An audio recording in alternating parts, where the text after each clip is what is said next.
Bryan County District Courthouse, built in 1917, both listed on the National Register of Historic Places. There's more history to be had at the Three Valley Museum or with a visit to the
ready whenever you are. All right, the time is 4:09, and we call to order the regularly scheduled meeting of the Parks and Recreation Advisory Board for February the 15th, 2020. Will the secretary call the roll? Board Member Bishop, Present. Board Member Hightower, Board Member DeLauro, Here. Board Member Robinson, Here. Vice Chairman Brittingham. Here. All right. The first item of business is the consent items, and which is going to be consider approval of meeting minutes for August the 17th, 2021. And does anybody wish to pull that for discussion, or do I have a motion to approve? Motion to approve. I'll second that motion. I have a motion and a second. Please record your vote.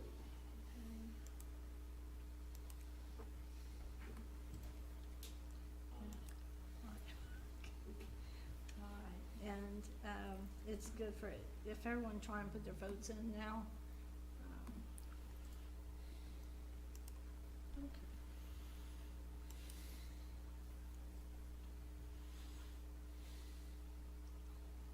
All right, motion passes.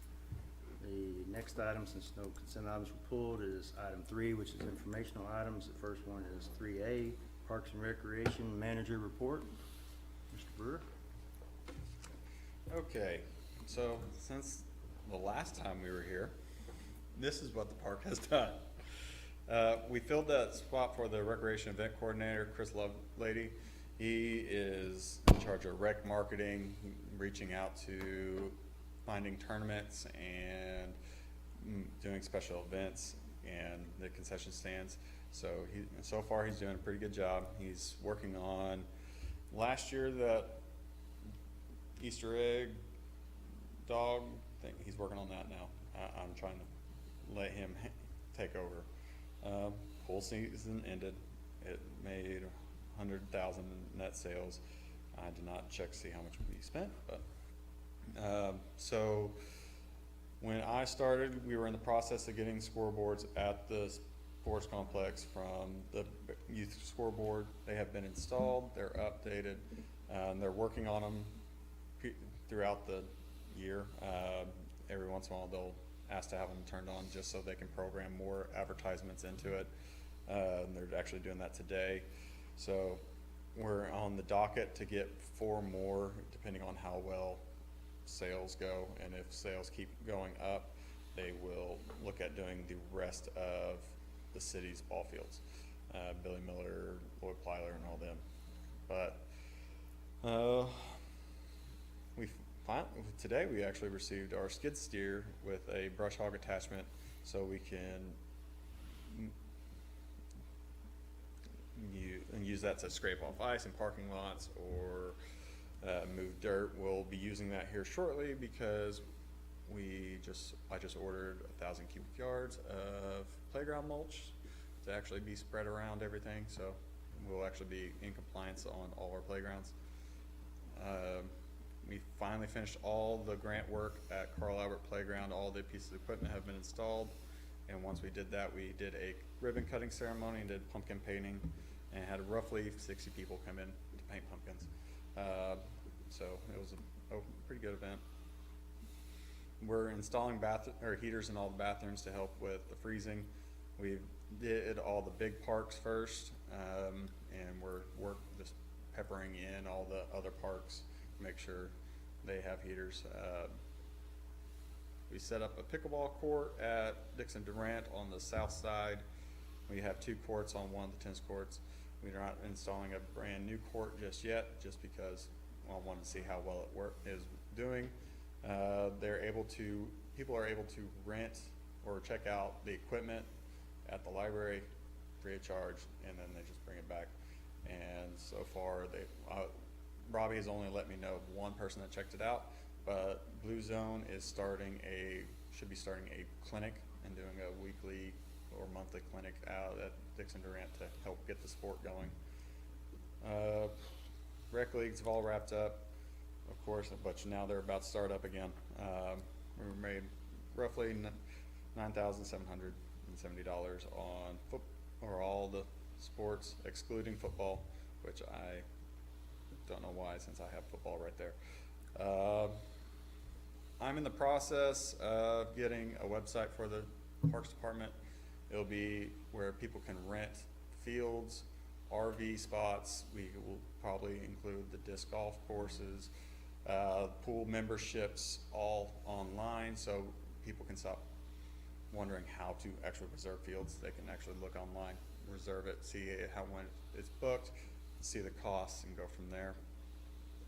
We should have it up. When I predicted this being in the middle of May, it might still happen, but it might be into June.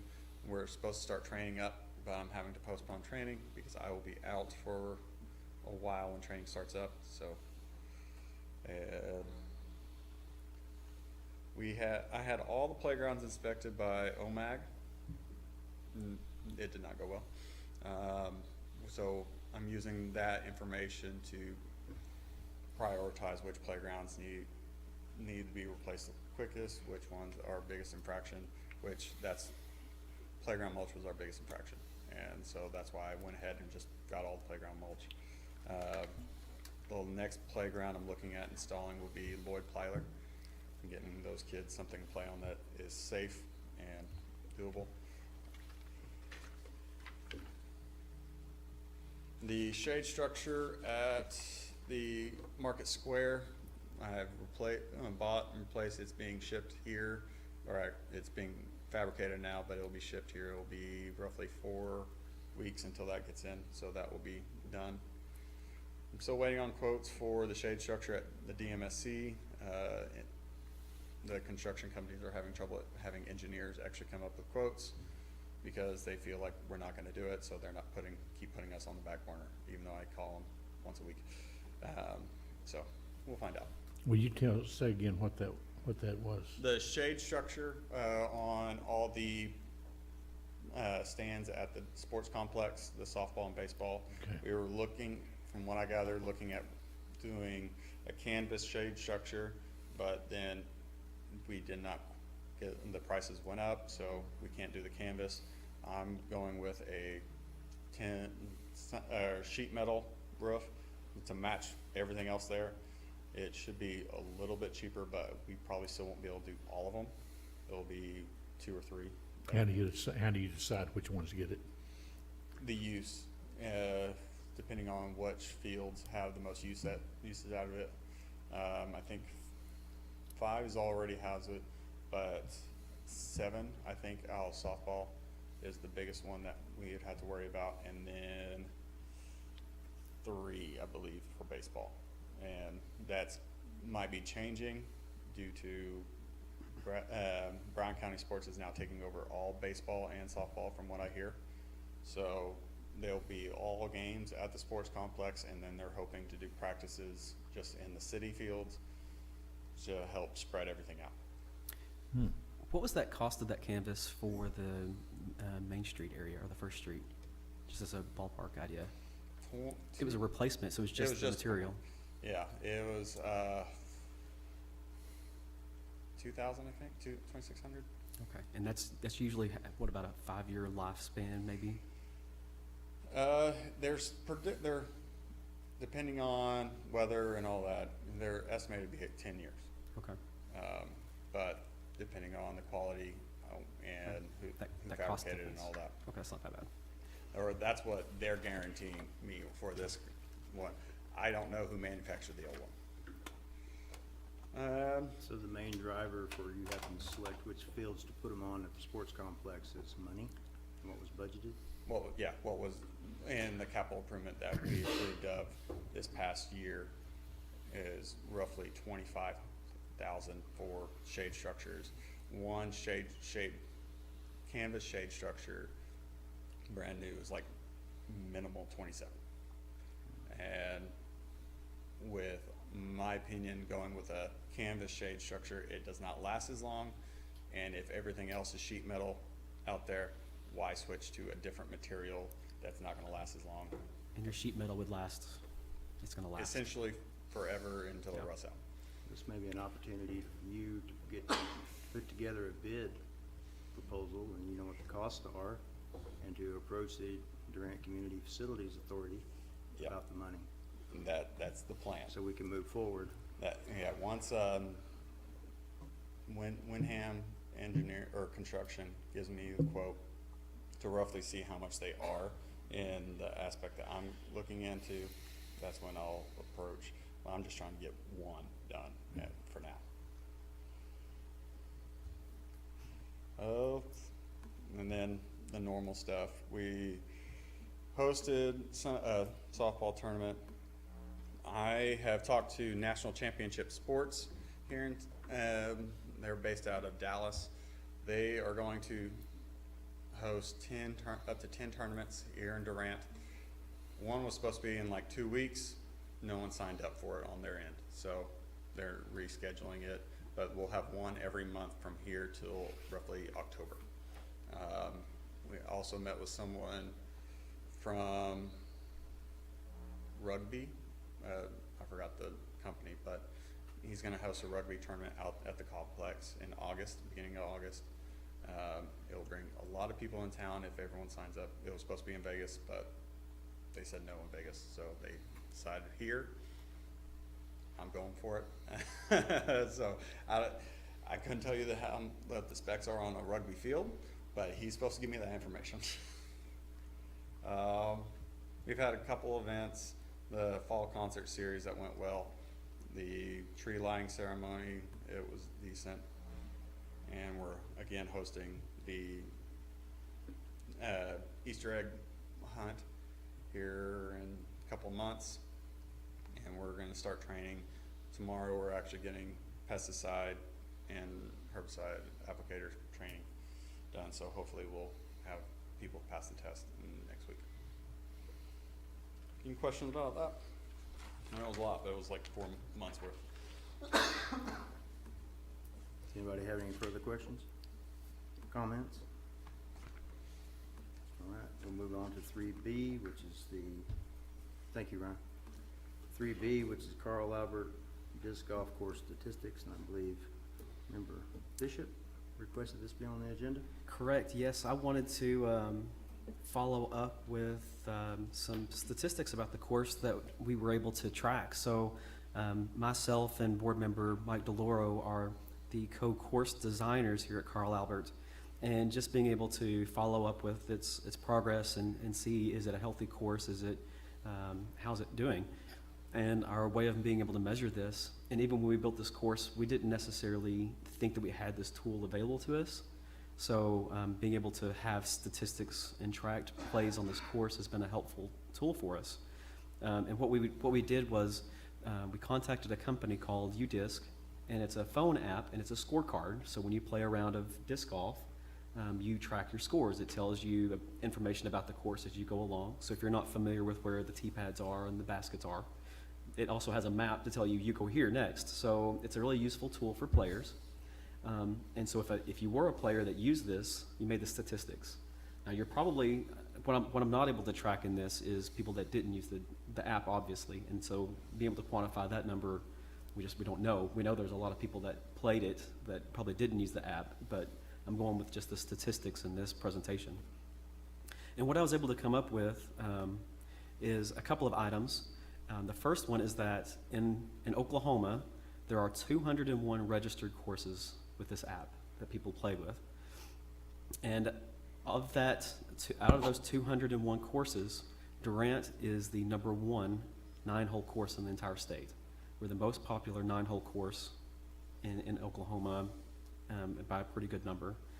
And when I'm looking at, and the next statistic I want to compile together is of the courses that made the top 20. I just did the top 20 courses, looking at this in more detail. I wanted to see what towns were they located in to get an idea of how are we competing against these other places. And we're the second in size, so almost everybody else is a suburb of a metropolitan area, Oklahoma City or Tulsa, and we're the second in population size. Mustang actually beat us out. I'm not considering them a suburb of Oklahoma City for this because they are, and on the statistics, they're a small town, but we're ranked second in small towns in Oklahoma for courses played. That was phenomenal.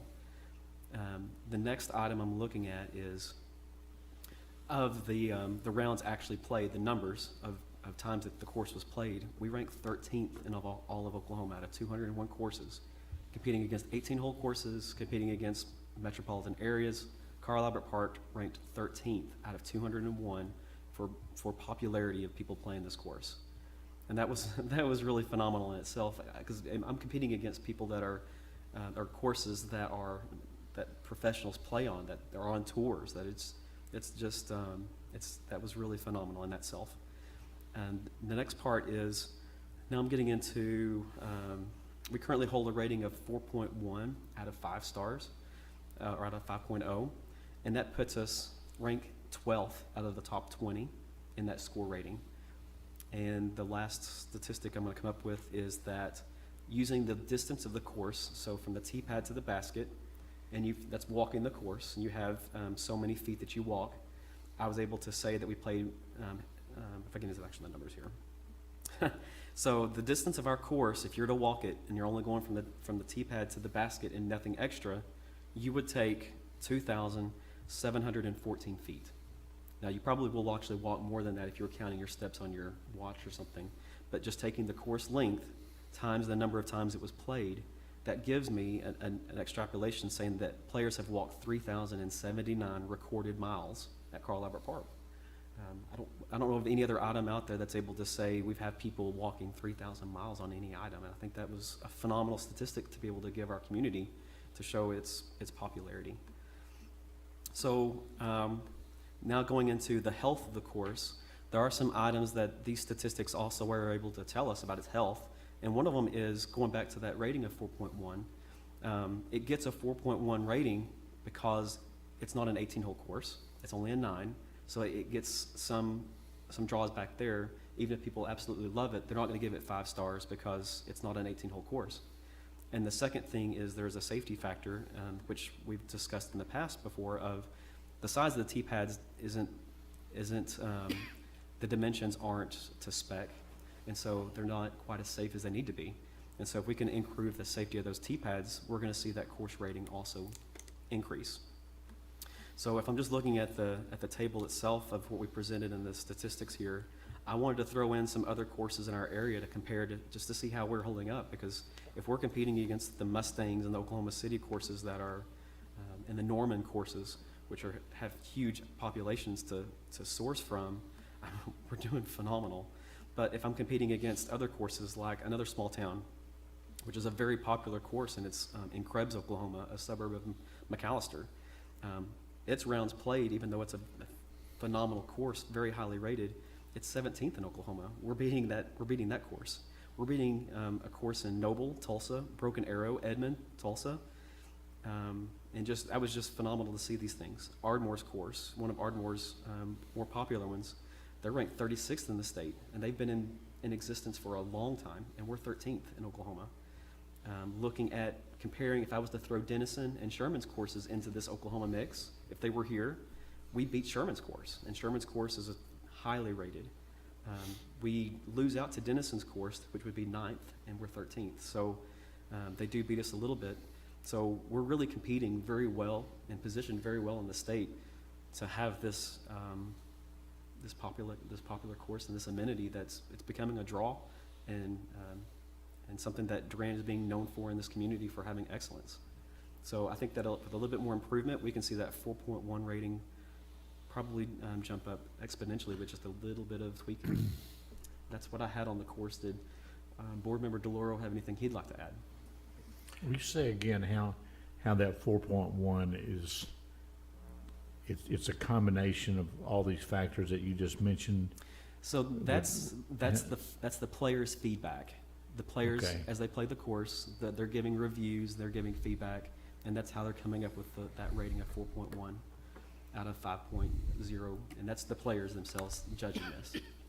Well, 4 stars out of 5, basically, right? Yes. Okay. Just to continue with that point and to conclude this segment, the T-pads, have been addressed on several occasions, and I guess the update for everyone on the board is that we have received the approval from the city and the board at previous meetings, but we are currently awaiting the legal team putting together a liability waiver form, which we are working with Ryan to obtain so that we can begin the work on making these adjustments. And so at that point, what would happen is these T-pads would be removed and the new T-pads would be installed, which the Durant Disc Golf Club would be funding as well as installing, and naturally would be working with the Parks and Rec Department to remove the existing T-pads, so that we can make these safer and enhance the course to make it even better. Just out of curiosity, does that app show where people are located that play the course, where they come from? I'm sure it could. In fact, that would be an interesting question to ask them, just to be able to quantify how many people are coming from Texas and how many are coming from, out of state. So I know when we've had and hosted large events, it's very common for us to see a huge contingent of players from the Tulsa, Oklahoma City, Dallas markets, as well as out of state. We've seen Arkansas, we've seen Kansas, we've seen New Mexico's, we've seen players from international players come to Durant. The very first year we had a player, professional player from Mexico that has come to Durant. So just a couple weeks ago we had an event where we had snow on the ground. We had an individual come from East Texas, Tyler, Texas, come to Durant. So it's definitely, the popularity of the sport is definitely growing, and I do agree that would be interesting to find the data from the users. Thank you. Anybody got any more questions? All right, let's move on to item 4, administration. Item A is consider nomination and election of a chairman. Do I have any nominations? I'd like to make a motion to nominate James Bishop. Second. All right, we have a motion and a second. Record your vote.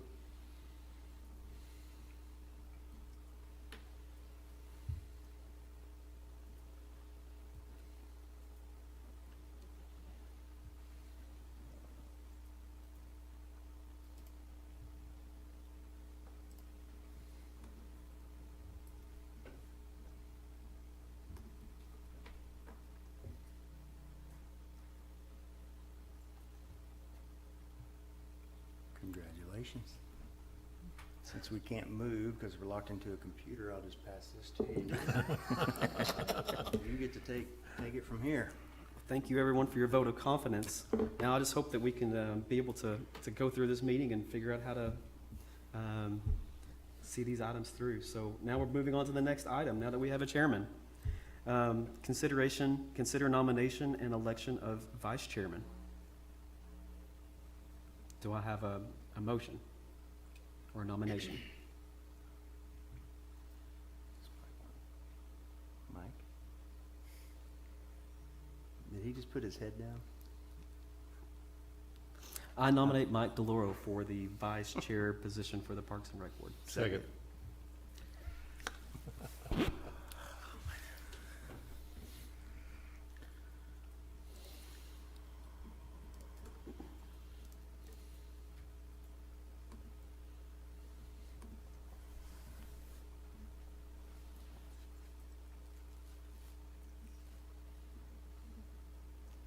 Motion passes. Okay, moving along, we have the next topic on the agenda is consideration of Parks Master Plan for possible recommendation to Durant City Council.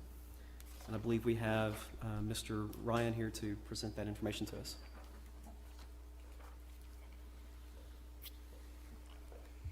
Okay. So, I believe I sent everyone a copy of the master plan to start looking over. From what I have gathered in my time here so far, a lot of stuff needs to be refurbished. And playgrounds, pavilions, bathrooms, a whole 9 yards at each location. So if we go forward on this master plan, my plan is to refurbish everything before I even start doing new stuff.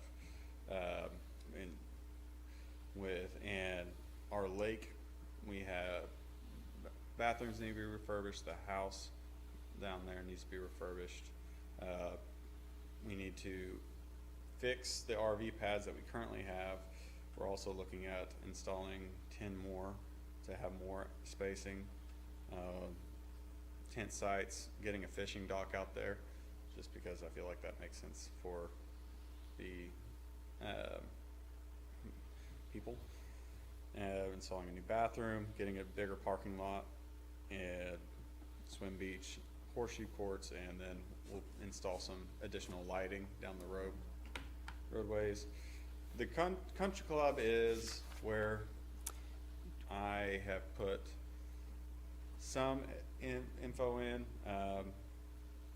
We're going to reconnect all the golf carts, trails, and doing that to make a walking path. We're going to refurbish the clubhouse, or was refurbish the clubhouse, now it's rebuild the clubhouse as a community center, and the cart barn for the Parks and Rec to move all of our stuff down there. Having a playground structure and then a recreation center would be, I feel like, be a very beneficial spot. We also talked about doing Frisbee Golf around those holes. I just would have to get with James and Mike about roughly the cost on that, because I don't know whether it's a good net or not. Sports complex, there's a lot of stuff that can make things better. Shade covers, parking lots, and getting those refurbished, building a shop that they can actually put all their equipment in instead of having their pricier stuff inside and then everything else is out. New bathroom for the soccer area. Batting cages installed at all the fields. That way, if a team's warming up, they don't have to compete over one batting cage. Lighting for soccer, sidewalk around soccer, so those are handicapped can make it to the 10U fields and all that with ease. Lighting around the park, going LED, and then the expansion for doing lacrosse fields, adult soccer fields, and then adult baseball and softball. My plan is once we have the adult fields on baseball and softball on the north end, we can look into making all the current baseball fields kids size fields only. That way we have 4 fields for each.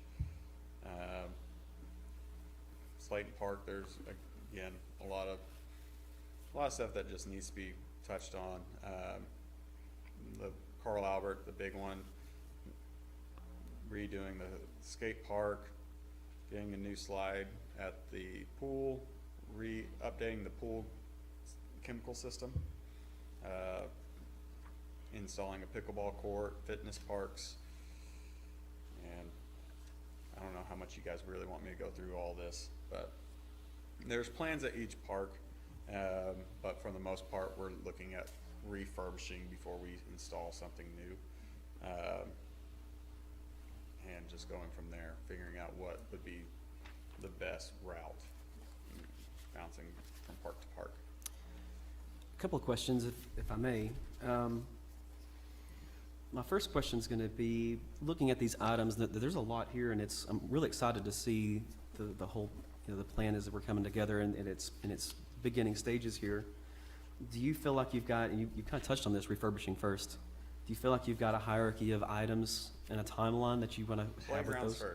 Playgrounds first. Because when getting them inspected from OMAG and just from my experience with the playgrounds, our newest playground is, of course, the one that we just installed at Carl Albert, and then you have 10 to 15 years for the ones that are at the sports complex. And then the rest are older than that. Those playgrounds are typically up to 20 years life expectancy. So getting the playgrounds installed first and buying new ones when we get the new playgrounds, getting the poured in place mold rubber instead of turf, so those that are disabled can access all the equipment, and it lasts longer. I don't have to replace it every year. After that, the bathrooms at each park needs to be refurbished and made into a structure that is made out of concrete, and we have a alleyway in between the bathrooms for water lines and all that, so we can heat just that room instead of the actual bathrooms, and so people don't rip the heaters off the wall. And we need to refurbish the tennis courts and the skate park. Those are the big investments that we will have to do. Tennis courts are looking at $100 grand a pop, and it'd be useful. I know the middle school tennis programs getting bigger every year. They're the ones that utilize it the most, and right now it's in bad shape.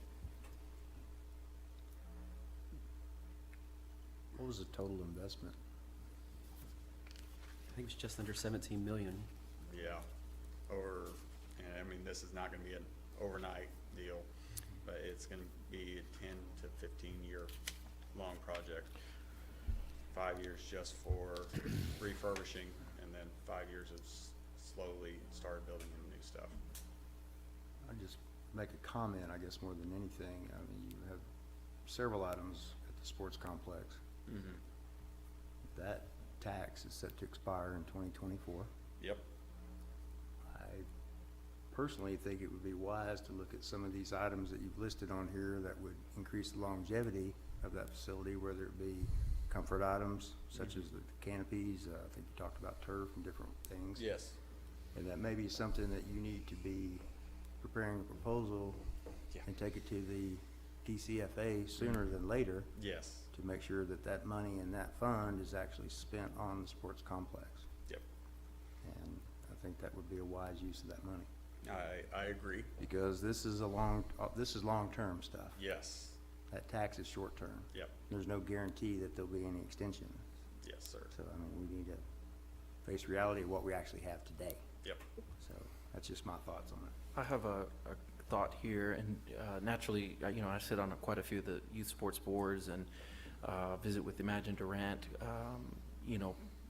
to understand kind of what the immediate needs. And I certainly, appreciate that the playgrounds is by far and away the most sought after item. A few years ago, just to kind of let everyone know, but there was a big poll that Imagine Durant had put out to ask the citizens of Durant, what are the key areas, and that being the highest requested. Now, I think the one item that I guess I'd like to ask is, being able to research the brief amount that I have. Some of these playground equipment pieces can be quite expensive when it comes to the higher end type equipment. When I look at these numbers in this report, I get a little concerned with the numbers that are presented in not being able to go after maybe some of the higher end equipment. And I'm wondering if potentially, that there can be some discussion or, some more, if this is just kind of ballparking numbers, or if we're thinking, hey, these are hard dollars. And obviously we, if we're looking at 10, 15 years down the road, I think it would be wise for us to all consider, equipment and park equipment that's going to be up to the standards of, say, a McKinney, Texas, Ardmore, Oklahoma, and be able to have something that it is going to create a destination. So with these prices, the lower end ones are more the 2 to 5 age group. So those systems are less expensive. They're smaller, but what I did was roughly take the amount, looking at the structure, seeing roughly what age group it is, replacing it with that same age group. When you go with a playground structure that fits a lot more people, I put those at the parks that are visited most, that have the higher volume of people, versus like Carl Albert, the dyno structure. You're looking at $175,000 system. And this is when I started quoting it, or getting quotes. In that time, price has gone up 15-20%. Sure. And it's gonna keep going up. So I estimate a little bit more. Sure. And that structure is gonna be a higher end versus even at Carl Albert on the south side where, not where the new structure is, but there's that little structure over there. That's a 2 to 5 age structure. That way little kids can play over there as well, along with their friends and family. And then you have Slate Park or Keithley. Keithley is a big with the splash pad. You're looking at a high-end structure versus a smaller, more compact that it serves a bigger age group, but it's not a big structure. So you want to go with the rough idea of how the people around, how many people are going to be at that structure, Right. and go from there. You don't want to do high-end structures at each location because you're looking at $200,000 for each park, and some parks have 2 or 3 structures. With this plan, Lloyd Plyler is a good example. I'm looking at a $75,000 structure to replace what is there, and that is a 5 to 12 age structure. Well, once I replace all of them, then I look into adding a 2 to 5 age group, and then you add on to it. You keep the same system, and it'll make it where everything can be rotated every 20 years, and we not have to worry about it as much. One point I would like to, well, I guess maybe I need to, one point I'd like to start with, and one of the concerns we have is the time frame we have in this meeting to make this discussion. And we may need to discuss about the topic of maybe potentially tabling the topic to another meeting to be able to get in more in depth.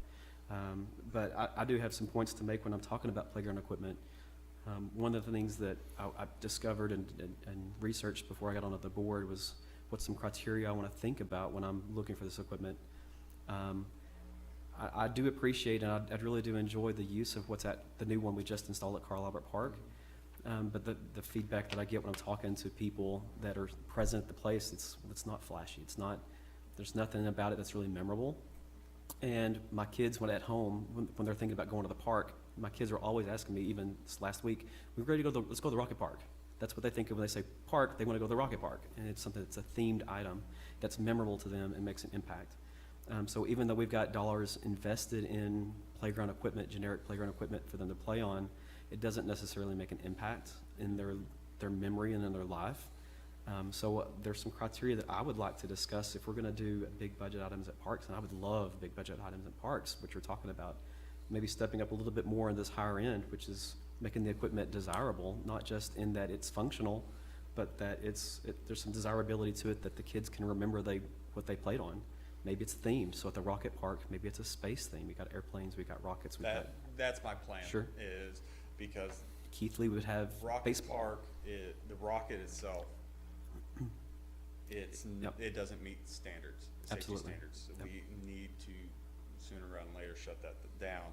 But my plan is to, when I rebuild the castle, have it space themed. They do make them, but when we do that, you also take down the rocket, you re-powder coat it, so it stays Rocket Park, but you make it where it's not accessible for people to play on and meet those standards. And the next part of that specific park, and we're talking about age groups, there's not really playground equipment for the middle school age group that is enjoyable. I would probably maybe put it that way. Maybe we have some, we've spent money in the past, that's probably old. But for them, for that age group, it hasn't been enjoyable. So looking at something, if we want to make an investment for that age group, let's look at something that is going to be memorable for them and enjoyable for them too. Not just we've checked the box and we've bought something that was generic and a lower cost. I'm okay with looking at a quality item if it's more expensive, if it's going to be functional and used. Mm-hmm. That's my thoughts on it anyway. That's how I want to view that. I guess my question, looking through this report, and as someone who, is pretty well traveled in the North Texas area to coach and train lacrosse, I know one of the staggering pieces of equipment that we don't have here is another turf field outside of the university. And this is a topic that I don't necessarily see directly stated in the report, other than a indoor facility, indoor turf facility, which on the surface would be fantastic. But I wonder, if that could be an item that is, potentially added into this report, is to have at least one multi-use field for youth soccer, youth football, in this case rugby that's coming to Durant at some point later this year, lacrosse, other sports that no matter the year, no matter the weather conditions, there is a place outside of the university. And so that's the question, is if that could be an item that maybe that's a 10 or 15 year item, but I'd like to see that represented. Yeah. Actually, that is turf At the sports- infields or at the sports complex. That's just, outside of the. that's just softball use though only, I believe. Yeah, That's the quote for the softball. With the football field, if we turf it, we might as well look into refurbishing the track as well. So it's a whole different area.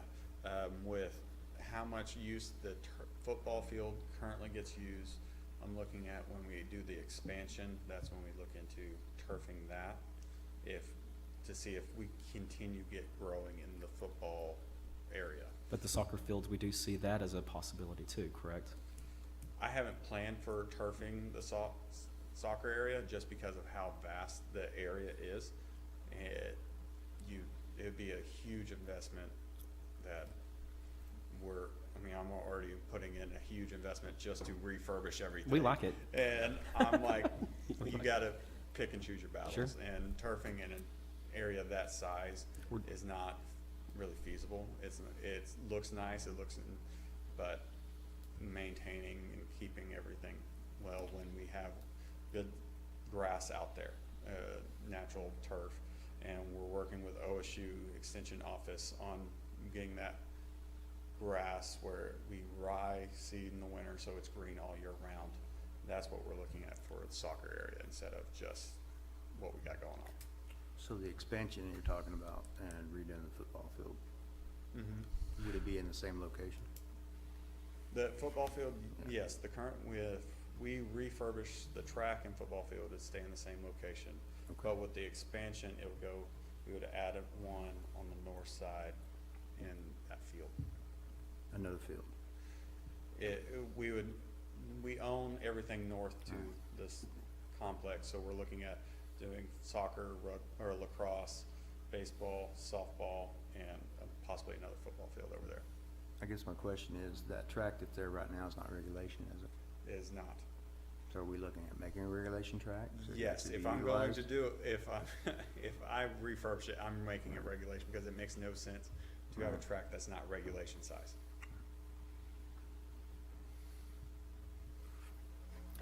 I certainly believe wholeheartedly that, having at least one turf field, but certainly starting there and adding, that would open up the doors for events that are gonna come in. And soccer, I will say this, there are quite a few facilities that we're able to see in and around the Dallas Metroplex. And yes, while we are comparing apples to oranges, comparing the Metroplex to Durant, I think that certainly that's an amenity that really lends itself towards attracting folks to come to this area with the amount of growth that's coming. It's not necessarily about keeping up with the Joneses as much as it is, there needs to be options where if the weather comes in, everything's not canceled, the games can still be played. And I think at least having one multi-sport field with football, soccer, lacrosse, every sport in between represented, I think would be important, even if that's not necessarily a priority item. But I certainly believe that should be in this master plan. And whether that's the year 2040, I'd like for the future generation to be able to have at least one additional turf field in Bryan County, and not have to necessarily rely on the university for that. Could I get a clarification? Did you say the track at the multisports complex is not regulation? Yes, sir. By how much? I don't know off the top of my head. I've seen the email about it. James Dalton got me in touch with, but I can't remember off the top of my head what is off about that. I've heard every single way that lanes are too wide, they're too short, they're too long. I just can't recall off the top of my head. That's new information to me. I know when they built that, because the track at the college was not regulation, because it ran behind the stadium. So we're still not able to host Track meets, a track meet. correct. Okay.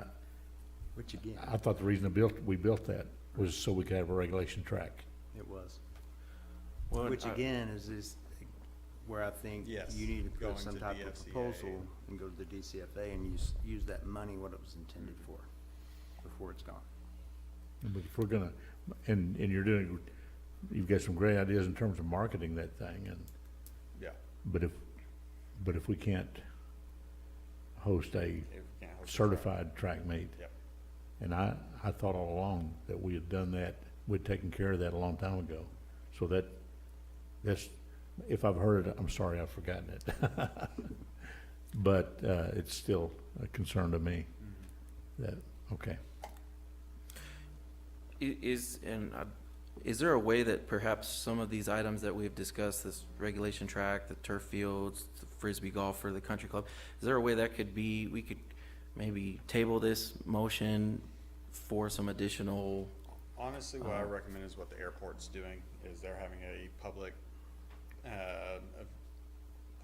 event for their master plan, and doing roughly the same thing for here, and I just wanted to get this to you guys, so you guys can start thinking as well. Okay. And we open it up to the public as well.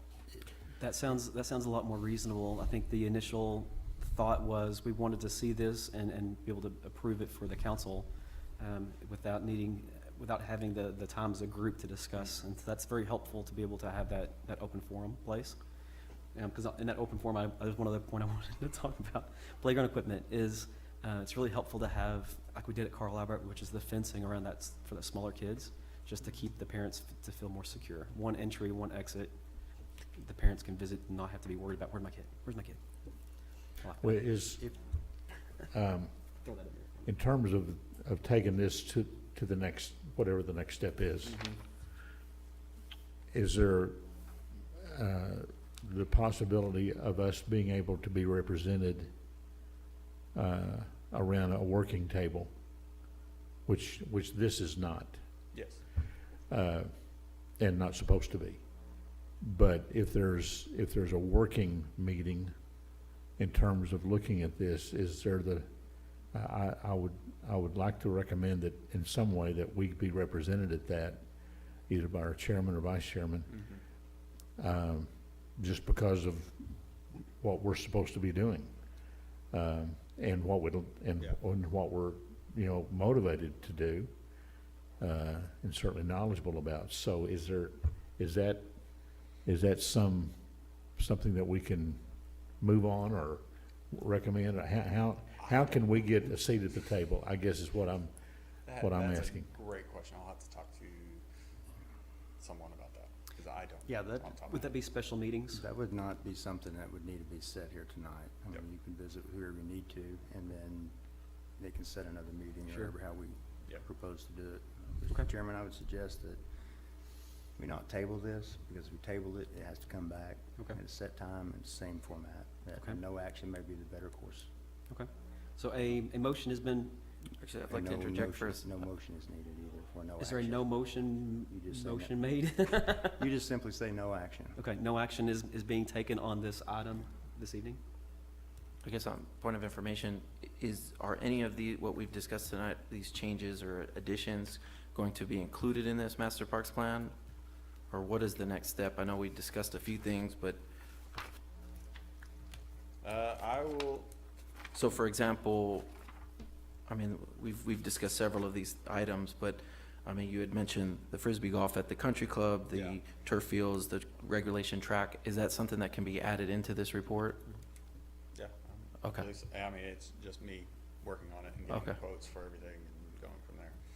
And that's something that's doable. Okay. Well, I mean, certainly just to kind of add to that is, on some of these items, specifically the Frisbee Golf, since we were involved with the project at the lake, that's something that we could help provide you. That's going to be very accurate numbers that would be able to go into that report. So if that item is complete, any other thoughts or questions on the document that our Parks Director has presented? I just want to thank you for the work you're doing. It is encouraging after 22 or 3 years being here to see, no, really to see an aggressive approach to this because we were way behind. Yes. And so I just want to commend you on your work and say that we're encouraged by that and want to be a part of the process. Yeah. Hope it keeps going well. Okay. Next item up is new business. Do we have any new business to present to the board today? Okay. Seeing as there's no new business, we have is there a motion for adjournment? I'll make the motion to adjourn. Okay, motion has been made and seconded.